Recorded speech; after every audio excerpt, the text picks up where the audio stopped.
This is Fragmented Reality, a digital bulletin podcast designed to bust the buzzwords that dominate enterprise technology. My name is Ben Mouncer, and in this episode I take my clutch of eggs, each containing an industry buzzword, to Ross Billington and Rachael Beer from digital services giant Capita.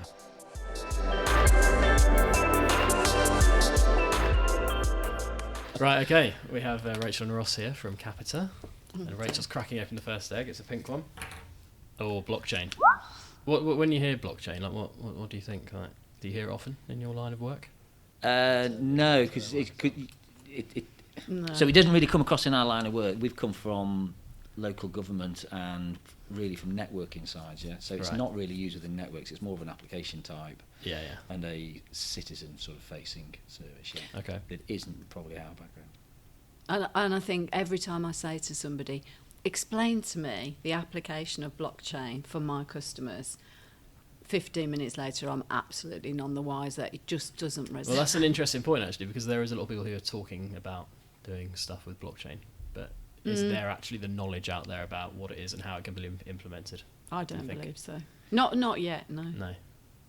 No, and there's not the killer application to it yet, is there? No. Yeah, that sort of said that's brought it into the public sphere and public consciousness. Yeah, that allows businesses to take advantage of. But it. then when text messages were first invented, everyone said that they were waiting for the killer app for that, Yeah. didn't they? And that never happened, but Well, there are some people who say the blockchain is going to be as big as the internet. really? Yeah. Not me. No. No, but it comes from it's from the application side, isn't it? So it's not actually from a networking or an infrastructure side. No. Yeah, you're not going to use blockchain in infrastructure tomorrow. No. No. So Well. unless you're talking asset registers or whatever you want to call it about, but it's not. It's There's you about, saying you didn't know anything about it. it's just about tracking information. Yeah. Which is more assets. Okay. Well, let's close the door on blockchain, and then So we'll get rid of Ross, pink. do you wanna- We'll go for. we go for a green one. Oh, you didn't do blue. We should have done blue. Should we for Capita? Right, so what is the green egg? Augmented reality.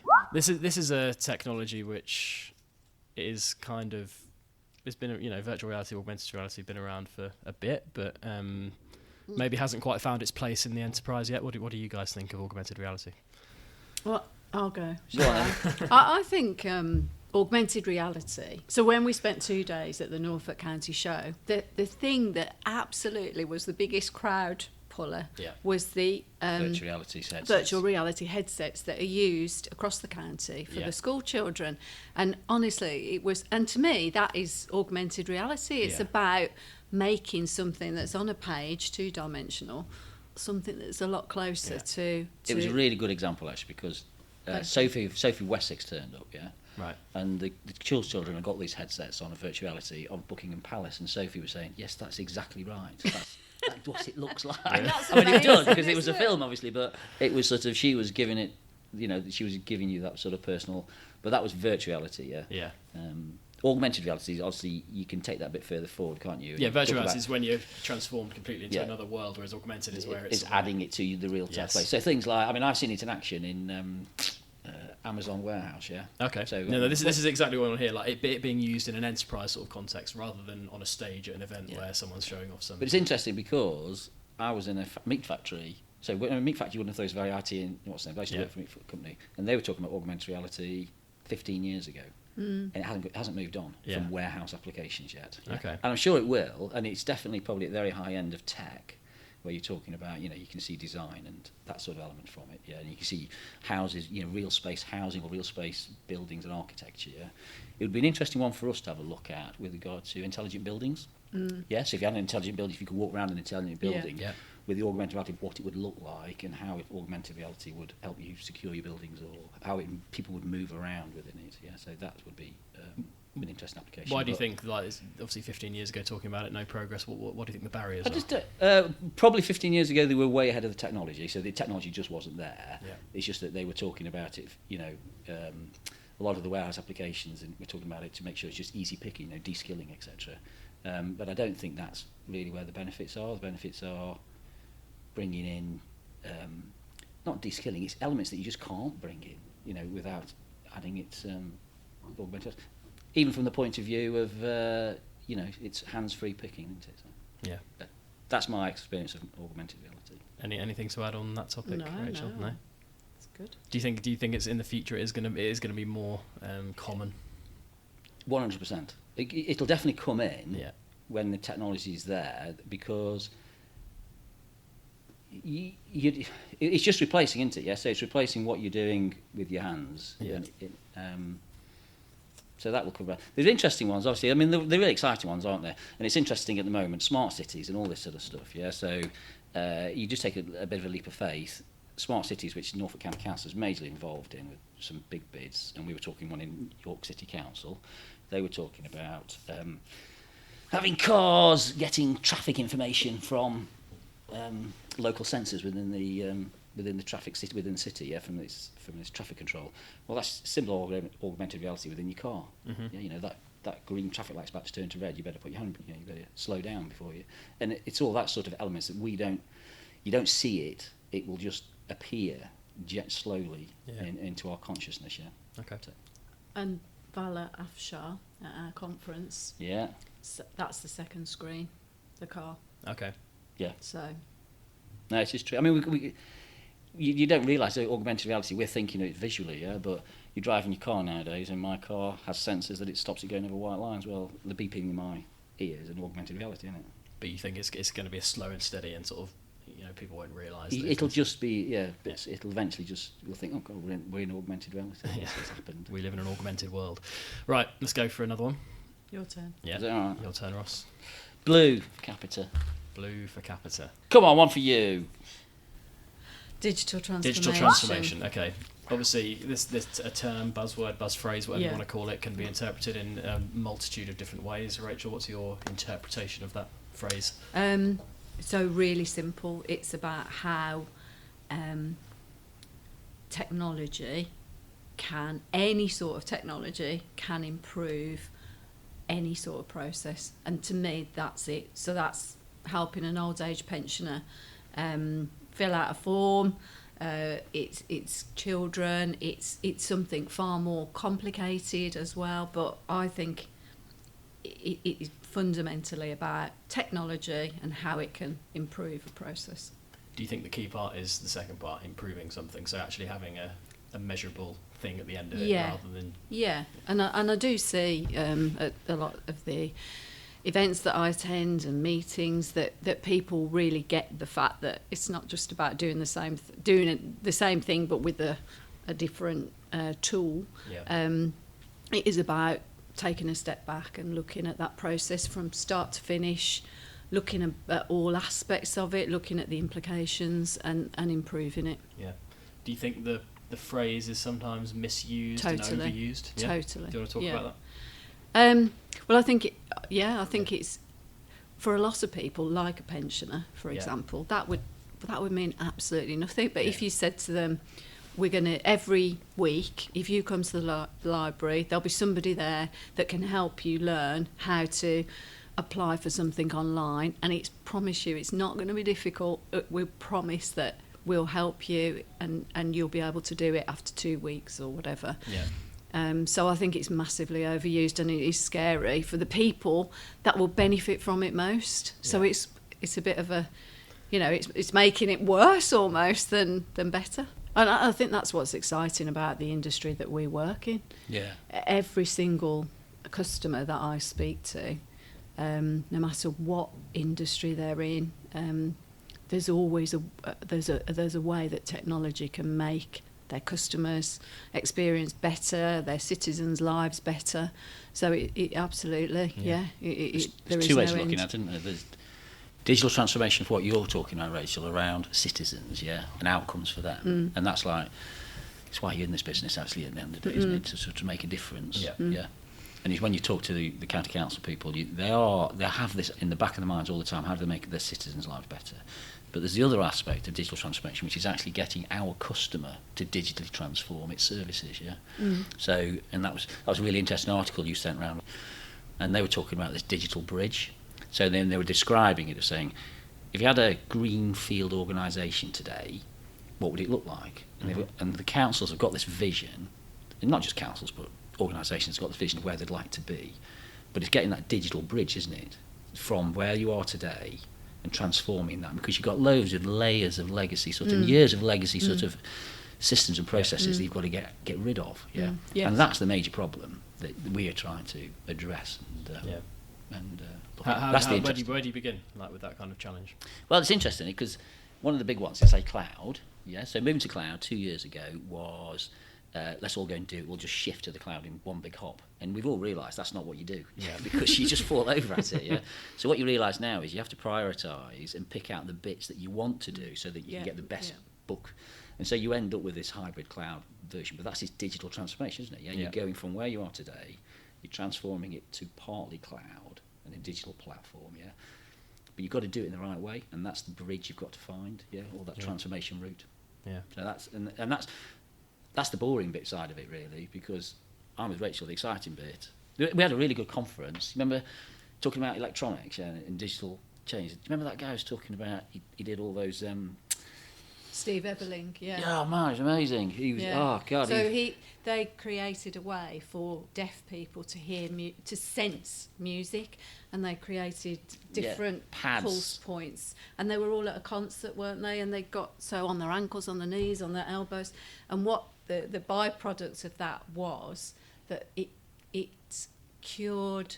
Well, it didn't cure, but people who had Parkinson's, it stopped the shaking. So they then showed a fabulous ageing concert pianist who couldn't play the piano anymore. Right. And the byproduct of the experiment that they've done, he could play the piano again. It was absolutely phenomenal. Yeah. And that's the exciting thing about digital transformation. Yes. That's what we'd like to get into. But it's those kind of boring things.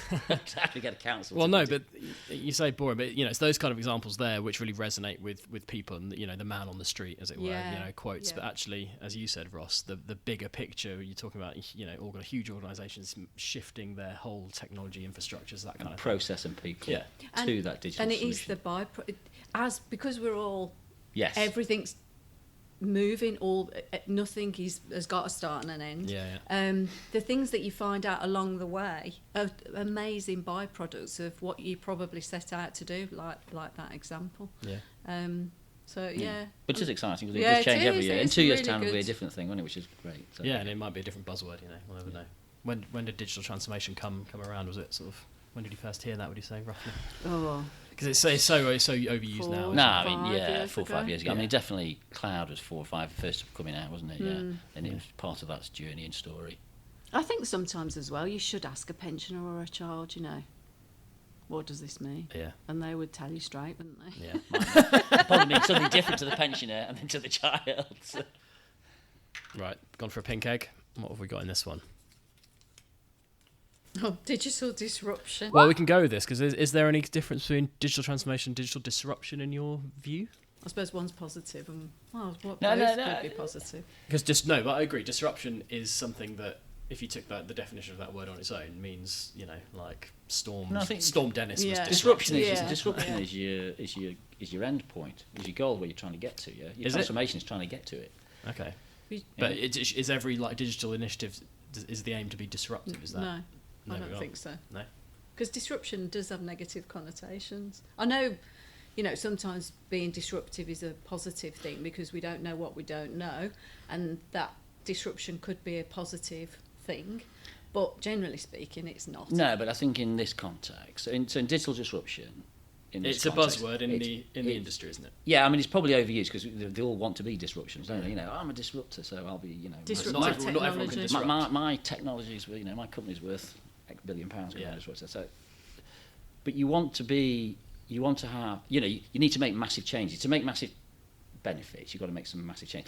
I get the sense, Ross, that you're more supportive of this sort of buzzword than you are, Rachel, like the disruption thing. Is that a fair assessment? Yeah, I mean, I'm looking at it from a disruptive, saying let's change the way we do something. And disruption means let's change something dramatically. Yeah. That's how I'm thinking. Yeah. Okay. Not as a negative. I'm just here to disrupt. Mm-hmm. Yeah. Well, we are in some cases. Usually are. Right, let's disrupt our bowl of eggs. I think we'll do one more. Blue for Capita again. You're such a corporate man, Ross. Yeah. Got to do it. Robotics.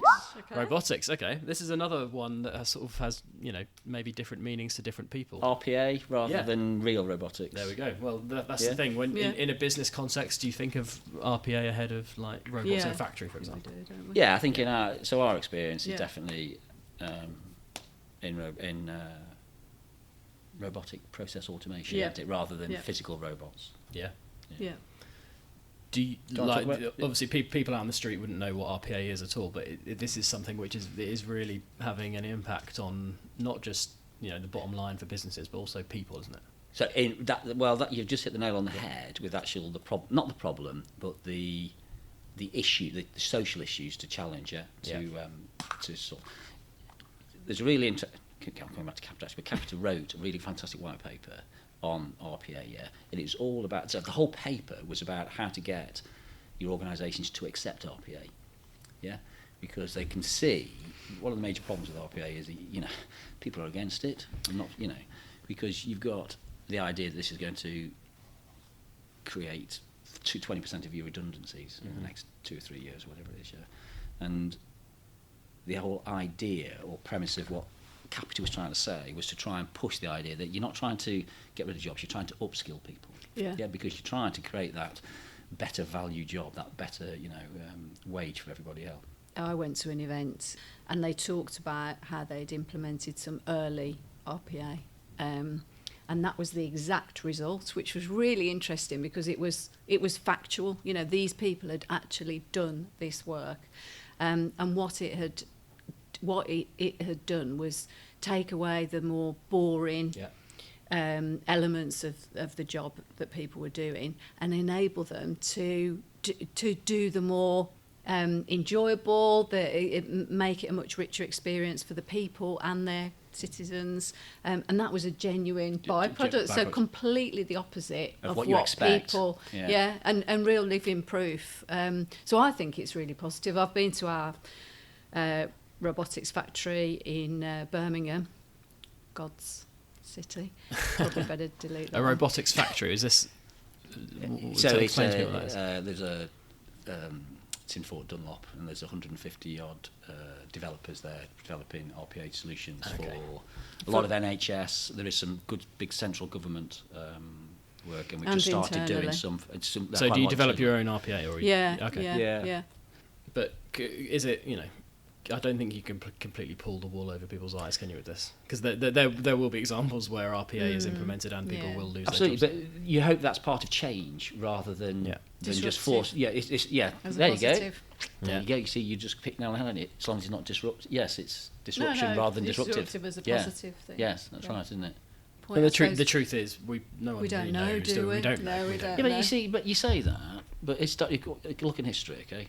So if you're into technology, you never sell it for any less, do you? Yeah. What you do is you get more for your money. Yeah. You always end up getting more for your money, and that's where you are. And you just hope RPA is along the same avenue, where we're just going to end up with more for our money. So we'll just hopefully RPA will pick up all the mundane jobs, that we don't want to do, the repetitive stuff that it'll be really good at, and actually humans aren't particularly very good at. And we get all the interesting stuff where we can provide intelligent insight, and that's making decisions, which is what you really want to do in it. Still a lot of work to be done on the communication around. Yeah, definitely. It's a massive culture thing, any organisation looking at that has to look at it from that. You has to start from that premise. Otherwise, you're never going to get organisations to adopt it. You're never going to get the workforce who are going to support it, and it's down to workforce to support it. Otherwise, you'll never get the outputs that you think you're going to get. But RPA for handling patients with coronavirus would be an absolutely fabulous outcome, wouldn't it? Well, it's one of those use cases which would maybe flip the coin in terms of the reputation of this kind of technology. Definitely. What about, obviously the term is robotics? What about people's view of like robots and stuff in the workplace, that kind of thing, in manufacturing plants? But that's been for years and years. I'm from Birmingham. I'm from the automotive industry. All my family were, and robots were, you're probably talking 20 years ago that robots were building cars. So, but whenever this topic is like talked about in the national media, it's always that terminology and the sort of fear of robots and robots taking over the world, that kind of thing. That's nonsense, really, isn't it? It's like you say, take forever, won't it? I suppose we work in the industry, so we're probably not as nervous as somebody from, I don't know, a different really industry. I mentioned it earlier. We went around an Amazon factory and we saw a robot picking there, yeah? And actually it wasn't picking. All it was doing, it had got a pallet of boxes that it was moving to another pallet of boxes, boxes to another pallet.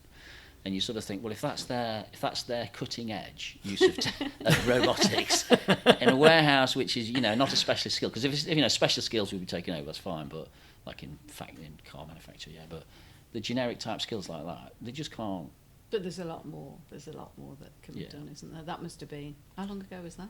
That was only 2 months ago. Oh, was it? Yeah. I thought you were going to say 25 years ago. Take a trip round Amazon for free. Right, we're going to have one last egg and we're going to make it really quick, so let's get sort of a very quick reaction to whatever this buzzword is going to be. We've gone for a yellow one. 3 words. I want an immediate reaction. What is it? Big data. Big data. What do you think of big data? Yeah, the future. Definitely. Absolutely. So much that can be done. Yeah, informed decision. Yeah. Informed decision making, isn't it? Yeah. And also with sensors, etc., the way we're going, with IoT and all that sort of stuff, you just big data is going to get even bigger with it. I mean, and trying to put all that stuff together, it's yes, I mean that augmented reality, everything you're talking about, is predicated on understanding and being able to manage big data. Yeah. And getting benefits. Data is the new oil. That's the phrase that we hear. Well, it's everything, isn't it? My son is involved in this a lot, in sport. So it's just amazing. I think there's so much. It's very exciting, isn't it? Yeah. I think probably the biggest thing is limiting it, isn't it? Is regulation. Around actually allowing the big data to be available. Actually, you know, again, we talk about how this is perceived by everybody else, and actually, data is probably negatively perceived more, like the perils of data and that kind of thing. It's probably been used negatively in the past. Yeah. So hopefully, we'll get the regulation right. Yeah, get the regulation right, get the technology right to turn data into insights, and I think. Future generations will certainly reap the benefit. But I think if you look at sport as a good example, football, you know, there are now teams that are run on big data. Yeah. And it's too early to say whether they're going to be the ones that are successful or whether it's going to be your management style or, you know, it's a really interesting. Well, the famous Moneyball baseball, which it's a good example, actually, because if you'd gone back 2 or 3 years thinking about big data, you wouldn't have thought of managing football teams that way. You don't know where it's going to apply, do we? Yeah, and loads of money to be made. Loads of money to be made. Okay, know your motivation. not from. Don't end on that. Right, cheers, guys. Thanks very much. Thanks. Enjoyed it. Cheers.